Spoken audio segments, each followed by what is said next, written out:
அருள் மனம் கமழும் ஆஸ்தா தொலைக்காட்சி அன்பர்கள் அனைவருக்கும் இனிய வணக்கங்கள். பிறவி பெரும் பயன் என்று சொல்லக்கூடிய ஓர் ராஜபாதையில் நமது ஞான தெய்வீக திருப்பயணத்தை துவங்கி இருக்கின்றோம். இதுவரை நாம் கற்றுக்கொண்டதிலிருந்து பெற்றுக்கொண்டதும் கூட்டி கழித்து பார்த்தால் மிஞ்சுவது ஆணவம் மட்டும்தான். நாம் எத்தனை செல்வங்கள் சேர்த்து வைத்திருக்கிறோம், எத்தனை கல்விகள் கற்று வைத்திருக்கிறோம், எத்தனை பெயர், எத்தனை புகழ், எத்தனை திறமை, எத்தனை அறிவு, எத்தனை ஆற்றல், இது எல்லாவற்றையும் தனிமையில் அமர்ந்து கூட்டி கழித்து பாருங்கள். நமக்கு மிஞ்சுவது அகம்பாவம், ஆணவம், கர்வம், இருமாப்பு, திமிர் என்று சொல்லக்கூடிய இத்தனை மலக்கூடையும் தான் நாம் தலை சுமந்து கொண்டிருக்கிறோம். ஏன் இதை சொல்கிறேன் என்றால், நமக்கு எல்லாம் தெரியும், எனக்கு அதை தெரியும், இதை தெரியும். சில பேரிடம் பேச்சு கொடுத்தால், எந்த தலைப்பில் கொடுத்தாலும் அதை பற்றி நம்மை விட அரை மணி நேரம் சிறப்பாக பேசுவார். ஞானத்தை பற்றி பேச ஆரம்பித்தால், எனக்கு அந்த குரு தெரியும், அவரிடம் தீட்சை வாங்கினேன், எனக்கு அவரை பற்றி தெரியும், இதை தெரியும், பாதம் தெரியும் என்று பேசிக்கொண்டே இருப்பார். யோகத்தை பற்றி பேசினால் மூச்சு பயிற்சி, வாசி பயிற்சி என்று எக்கச்சக்கமாக பேசிக்கொண்டிருப்பார்கள். ஒரு சாதாரண ரயில் பொட்டியை பற்றி பேசினாலும், காரை பற்றி பேசினாலும், பென்சிலை பற்றி பேசினாலும், கோணியை பற்றி பேசினால் கூட பேசிக்கொண்டே இருப்பார்கள்.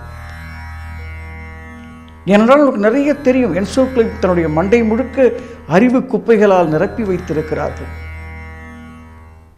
ஒரு ஒரு ஒரு ஒரு ரீசெண்டாக ஒரு நண்பரை சந்தித்தேன். அவர் நான் என்னுடைய குருவை நான் சென்று தரிசனம் செய்தேன். நான் நேரடியாக அவருடைய பாதத்தை தொட்டு வணங்கினேன். அவருக்கு பாத பூஜை செய்தேன். நான் போகின்ற போதே பால், பழம் மற்றும் பன்னீர் போன்ற அபிஷேக பொருள்களை வாங்கி சென்று அந்த பாதத்திலே ஊற்று தொட்டு வணங்கி ஆனந்தப்பட்டேன். எனக்கு ஞானம் வந்துவிட்டது. எனக்கு அவர் மந்திர உபதேசம் செய்தார்.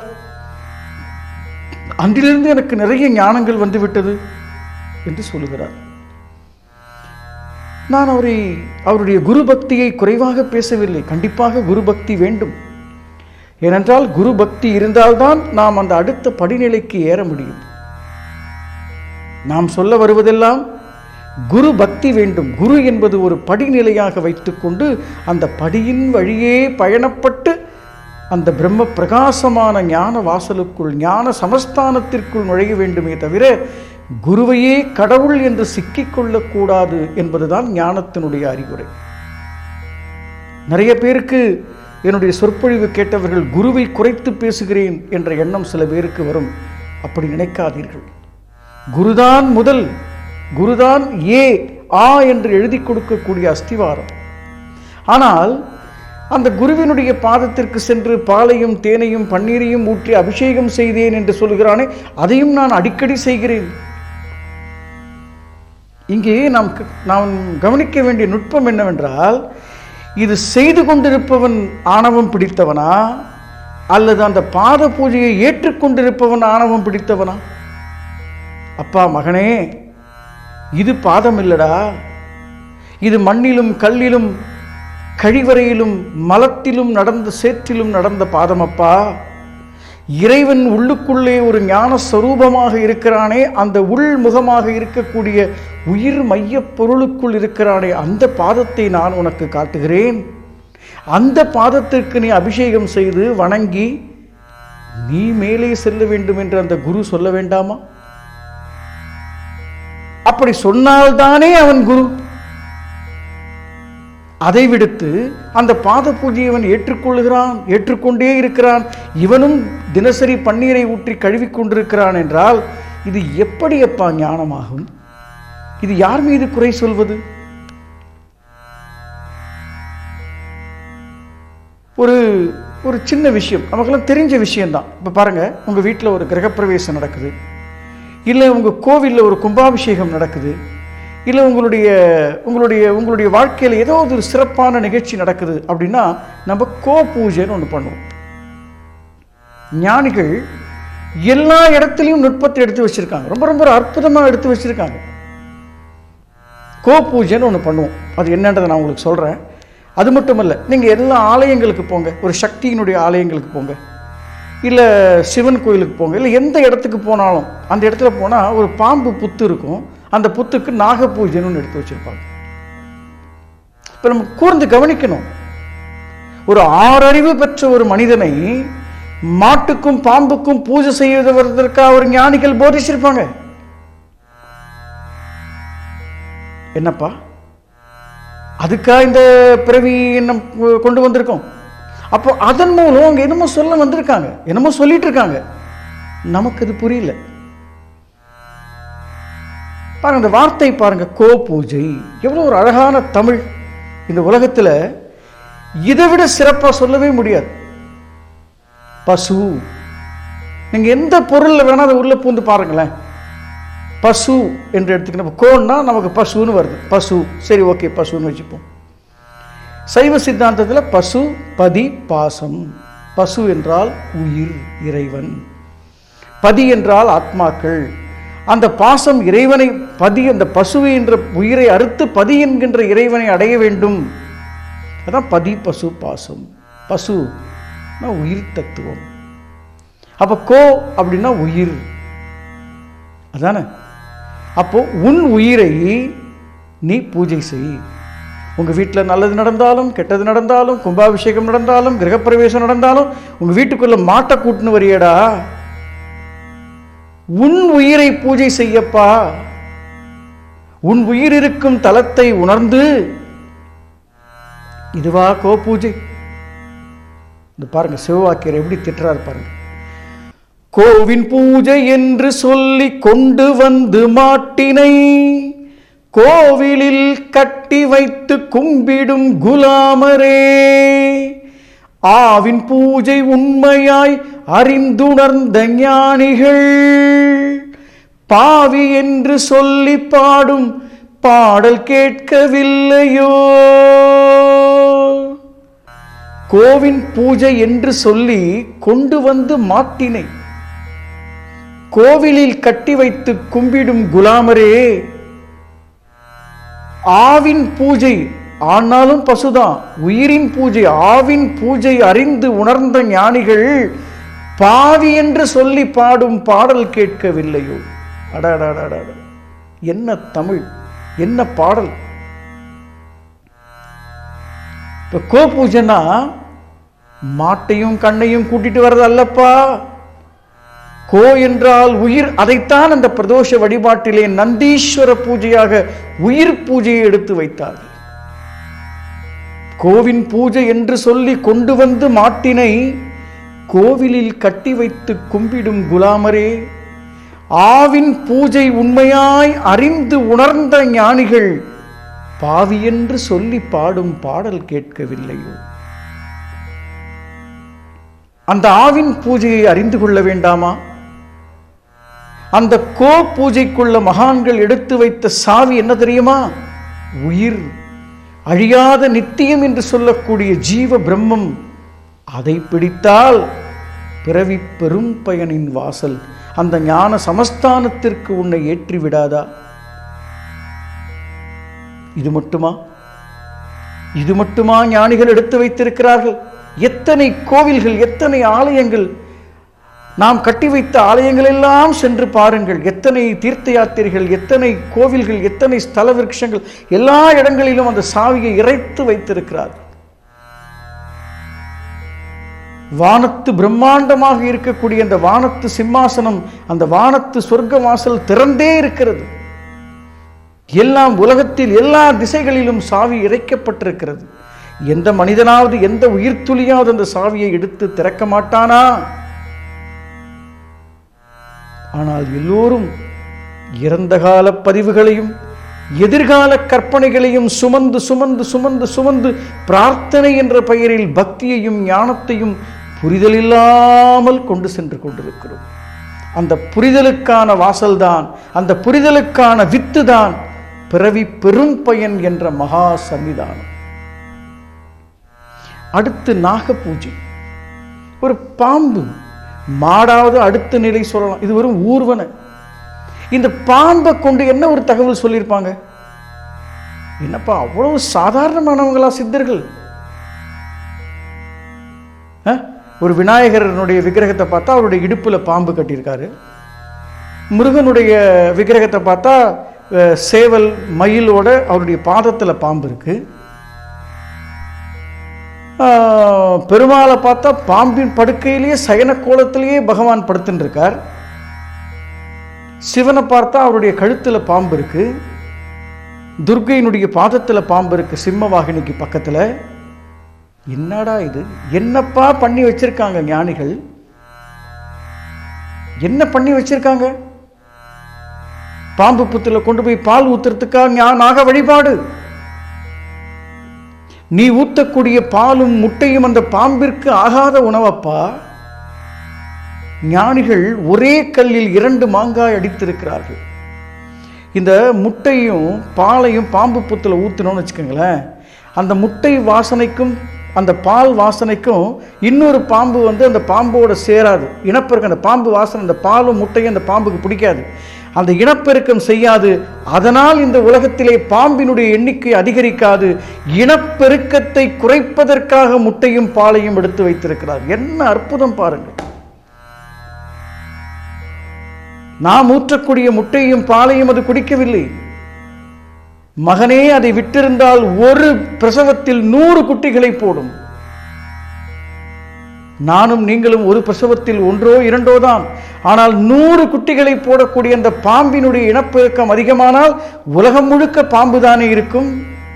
அந்த இனப்பெருக்கத்தை குறைப்பதற்காக அந்த பச்சை முட்டை வாசனையும் பால் வாசனையும் அந்த பாம்பிற்கு ஆகாது என்று ஞானிகள் கண்டுபிடித்து அதை ஊற்றடா, இனப்பெருக்கம் குறையும், பாம்பு இந்த பூமியில் பெருகாது, மனிதன் வாழக்கூடிய பூமியாக மாற்றி கொடுத்தார்கள். அப்படி என்றால் அந்த பாம்பின் வழியாக என்ன ஒரு ஞான ரகசியத்தை வைத்தார்கள்?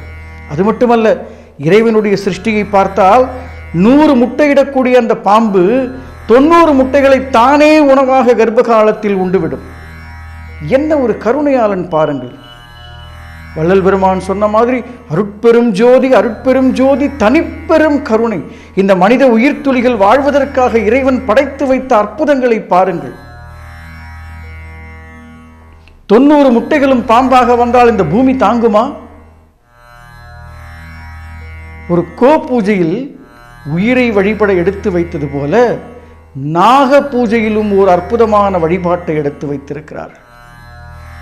பாம்பை கொஞ்சம் உற்று கவனித்து பாருங்கள். சர்ப்பம், பாம்பு என்று சொல்லக்கூடிய ஒரு அற்புதத்தை கொஞ்சம் கூர்ந்து கவனித்து பார்த்தால், இந்த ஜோதிட சாஸ்திரத்திலே சாயா கிரகங்கள் என்று 2 கிரகங்களை சொல்வார்கள். ஒன்று ராகு, இன்னொன்று கேது. இந்த ராகு கேது எதை ரெப்ரசன்டேட்டிவ் பண்ணுது, எதை முன்னிலைப்படுத்துது அப்படின்னா, இப்போ சூரியன் என்று சொன்னால் அது தகப்பனார் ஸ்தானம், பித்ருகாரகன், பிதாகாரகன். சந்திரன் என்று சொன்னால் மாத்ருகாரகன், தாயை குறிப்பது. சுக்கிரன் என்று சொன்னால் கலத்திரகாரகன். இப்படி ஒவ்வொரு கிரகங்களும் ஒரு காரகனை, ஒரு மனிதர்களை ரெப்ரசன்டேட்டிவ் பண்ணுது. அப்ப இந்த ராகு கேது எதை ரெப்ரசன்டேட்டிவ் பண்ணுது? ராகு என்று சொல்லக்கூடியது அம்மா, அம்மாவோட அம்மா, அவங்க அம்மா, தாய் வழி சொந்தமான இந்த பாட்டியையும், கேது என்பது அப்பா, அப்பாவோட அப்பா, அவங்க அப்பா, தந்தை வழி சொந்தமான இந்த பித்ருக்களையும், அதாவது தாத்தா பாட்டியை ரெப்ரசன்டேட்டிவ் பண்ணக்கூடியதுதான் ராகு கேது. யார் ஒருவர் தன்னுடைய தாத்தாவையும் தன்னுடைய பாட்டியையும் முறையாக கவனிக்காமல் அவர்களுக்கு தீங்கு விளைவிக்கின்றார்களோ அவர்களுக்குத்தான் நாகதோஷம் வரும். என் சந்ததியர்களே, என் அருமை மிகுந்த இளைஞர்களே, உங்கள் வீட்டில் இருக்கக்கூடிய பெரியோர்களையும் முதியோர்களையும் காப்பாற்றுங்கள். முதியோர் இல்லத்திற்கு அவர்களை அனுப்பி வைக்காதீர்கள். எத்தனை கஷ்டம் வந்தாலும், நஷ்டம் வந்தாலும், பொருள் இழப்பு வந்தாலும் அவர்களை நீங்கள் காப்பாற்றினால் உங்கள் தலைமுறைக்கு நாகதோஷம் வராது, உங்களுக்கு அந்த சர்ப்ப சாபம் வராது. ஏனென்றால் அவர்கள்தான் தாத்தா பாட்டியாக மீண்டும் வந்து பிறக்கிறார்கள். அந்த பரம்பரையை சொல்ல வந்த அந்த நாகம், அந்த நாக பூஜையிலே பாம்புக்கு ஒரு லட்சணம் இருக்கிறது. அது என்னவென்றால், பாம்புக்கு காதுகள் கிடையாது. பாம்புக்கு காதுகள் கிடையாது. கண்களே கேட்கும் திறன் பெற்றது. கண் வழியாகவே இந்த பிரபஞ்சத்தின் ஓசைகளையும் ஒலிகளையும் வாங்கும் திறன் பெற்றதால் அதற்கு கட்செவி என்று பெயர். அந்த நாகத்துக்கு, அந்த சர்பத்துக்கு அந்த கண்களாலேயே ஒலி வாங்கும் இடத்திலேயே ஒலி வாங்குவதால், அதாவது வெளிச்சம் இருக்கக்கூடிய இடத்திலேயே சப்தத்தை வாங்குவதால் அதற்கு கட்செவி என்று பெயர். என் அருமை உயிர்த்துளிகளே, என் மகனே, அப்படித்தான் உன் கண்களுக்குள்ளும் ஓர் நாத பிரம்மம் இருக்கிறது. பிராணசக்தி இருக்கிறது. பிரபஞ்சத்தின் நுழைவு வாயில் இருக்கிறது. அந்த பிரம்மாண்டம் இருக்கிறது. ஒளிக்குள் ஒளி என்ற அந்த ஐக்கிய பாவம் இருக்கிறது. அந்த உயிர் வழிபாட்டை சொல்லித் தருவதுதான் நாக பூஜை.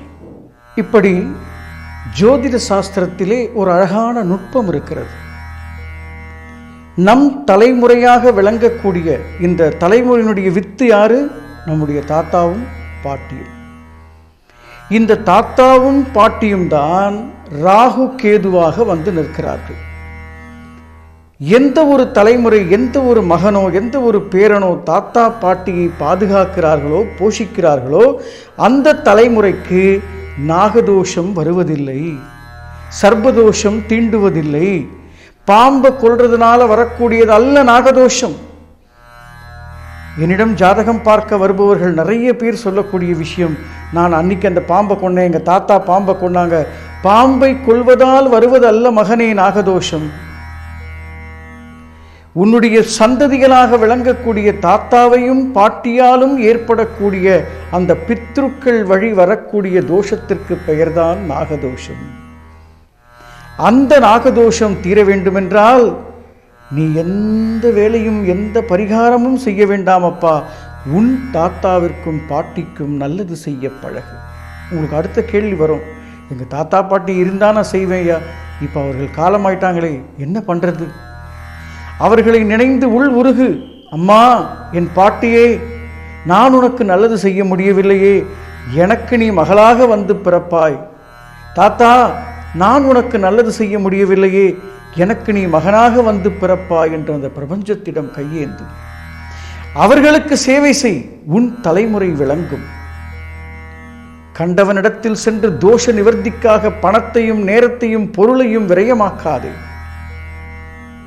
எல்லா இறைவனுடைய திருச்சந்நிதியிலும் அந்த பாம்பினுடைய அந்த சுவடி, அந்த வடிவம் எடுத்து வைக்கப்பட்டிருக்கிறதே, அது பரம்பரையினுடைய வண்ணத்தை குறிக்கும் சின்னம். எனவே சர்ப்பம் என்பது, நாகம் என்பது அதனுடைய கண்கள் வழியாகவே ஒலியை வாங்கக்கூடிய ஓர் அற்புதம் நிறைந்த ஒரு சிருஷ்டி, பகவானுடைய சிருஷ்டி. எப்படி கோ பூஜை உயிரை போதிக்கிறதோ, அப்படித்தான் சர்ப்ப பூஜையும் ஒலியும் ஒலியுமாக இருக்கக்கூடிய இறைவனுடைய அடையாளங்கள். அடையாளத்தை பற்றி அடைய முடியாத அடையாளத்தை அடைவதற்காக இறக்கி வைக்கப்பட்ட அற்புதங்களை நாம் உணர்ந்தால் மட்டுமே பிறவி பெரும் பயன் என்ற பிரம்ம ஞானத்தை அனுபவிக்க முடியும்.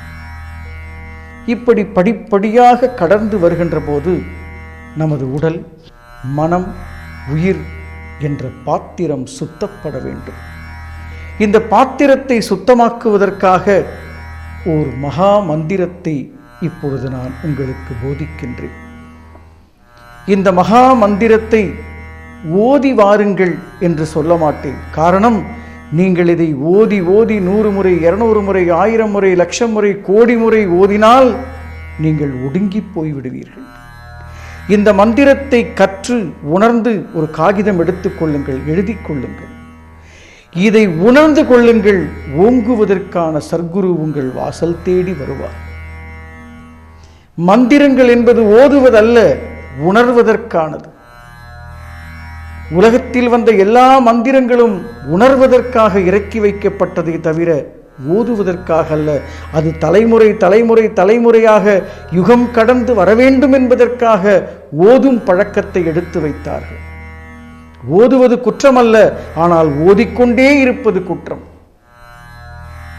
அந்த மந்திரம் என்ன சொல்கிறது, அதற்குள் ஞானிகள் இறக்கி வைத்த ரகசியம் என்ன என்று கோ பூஜையின் வழியாகவும் நாக பூஜையின் வழியாகவும் அந்த பிறவி பெரும் பயன் என்ற பிரம்மாண்ட வாசலுக்கு நுழைவதற்கான ரகசியத்தை அங்கே பொதித்து வைத்திருக்கிறார்கள்.